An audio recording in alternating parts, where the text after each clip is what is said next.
আমি আমার শাশুড়িকে দেখতে পারি না। আমার সাথে আমার শাশুড়ির সম্পর্ক একদমই ভালো না। কি এক অদ্ভুত ব্যাপার, তাই না? মাত্র ৩-৪ মিনিট অথবা মাত্র ১৫ থেকে ২০ সেকেন্ডের একটা ভিডিও দেখে আপনারা বিবেচনা করে ফেলেন হয়তো আমার শ্বশুরবাড়ির সাথে আমার সম্পর্ক ভালো না। আবার অনেকে তো বলেই ফেলেন যে আমি নাকি ভালো না, শ্বশুরবাড়িতে টিকতে পারিনি, এর জন্যই জামাইয়ের সাথে শহরে শহরে থাকি। আপনারা হয়তো ভুলেই যান এটা সোশ্যাল মিডিয়া, এখানে নিজের জীবনের সাথে সবকিছু কখনোই মিলে না। আমি আমার ভিডিওতে অনেক কিছু শেয়ার করে থাকি যা আমার বাস্তব জীবনের সাথে কখনোই মিলে না বা ঘটেনি। এই বিষয়গুলো নিয়েই আজ আপনাদের সাথে আলোচনা করব। হ্যালো এভরিওয়ান, আসসালামু আলাইকুম, welcome to Laboni's blog and cooking. কেমন আছেন সবাই আপনারা? আমি তো আলহামদুলিল্লাহ ভালোই আছি। এই তো সকালবেলা উঠেই সকাল সকাল সবার জন্য নাস্তা বানাতে চলে আসলাম, সবার পছন্দের নাস্তা। এদিকে আমার মেয়ে এসে বলতেছে মা আমার খুব ক্ষুধা লাগছে, তাই মেয়ের নাস্তাটাই আগে বানিয়ে নিলাম। তো প্রথমে যে কথাটা বলতেছিলাম, অনেকেই মনে করেন যে আমার শ্বশুরবাড়ির সাথে আমার সম্পর্ক একদমই ভালো না, তাই হয়তো ভিডিওতে অনেকভাবে তাদের উপস্থাপন করি বা বাজে কথা বলি। সত্যি কথা বলতে বিষয়টা একদমই এরকম না। আমি যেহেতু একটা পেজ খুলেছি সোশ্যাল মিডিয়ায় কাজ করব বলে, তাই বিভিন্ন সময় বিভিন্ন ভাইরাল টপিক নিয়ে আলোচনা করি বা কথা বলি বা শর্ট শর্ট ছোট ছোট ভিডিও বানাই।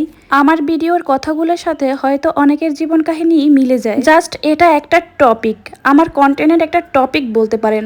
আমার শ্বশুরবাড়ির সাথে সম্পর্ক ভালো না বলেই যে আমি আমার শ্বশুরবাড়ি নিয়ে কথা বলি বা আমার জামাইকে নিয়ে কথা বলি, এগুলো একদমই মনে করা যাবে না। যেহেতু এটা একটা মিডিয়া জগৎ, নাট্যমঞ্চ বলতে পারেন। আমরা যেমন টিভিতে সিরিয়ালের নাটক দেখতাম, এটাকেও তেমন নাটক মঞ্চই বলতে পারেন। আমার ভিডিওতে বলা কথার সাথে আমার বাস্তব জীবনের কোনো মিল নেই। আলহামদুলিল্লাহ আমি আমার শ্বশুরবাড়ি এবং জামাই সংসার নিয়ে অনেক ভালো আছি। আশা করি কিছুটা হলেও আপনাদের বোঝাতে পেরেছি। বিশেষ করে এই কথাগুলো আমার আত্মীয় স্বজন বা বন্ধু বান্ধবের জন্যই বলা। তারা হয়তো অনেকে রাগ করে যে কি ব্যাপার আজকে আত্মীয় স্বজন নিয়ে এই কথা বলতেছে। আবার অনেকে ভাবে, আমার বন্ধু বান্ধব যারা আছে তারা ভাবে যে হয়তো ওর জীবনে এগুলো ঘটতেছে, তাই আজকে সবাইকে সবটা ক্লিয়ার করে দিলাম। যাই হোক, অনেক কথাই বলে ফেললাম, আশা করি সবাইকে সবটা বোঝাতে পেরেছি। এখন আমি আমার ডেইলি ব্লগটাই শুরু করি। এই যে সকালবেলা উঠেই শখের বেডার পছন্দের নাস্তা বানালাম। সে আমাকে রাত্রি বলে রাখছিল যে আমি পায়েস খাবো রুটি দিয়ে, তার মুখে নাকি কিছুই ভাল লাগতেছে না, একটু জ্বর জ্বর ভাব, তাই তার জন্য সেই নাস্তাই বানালাম।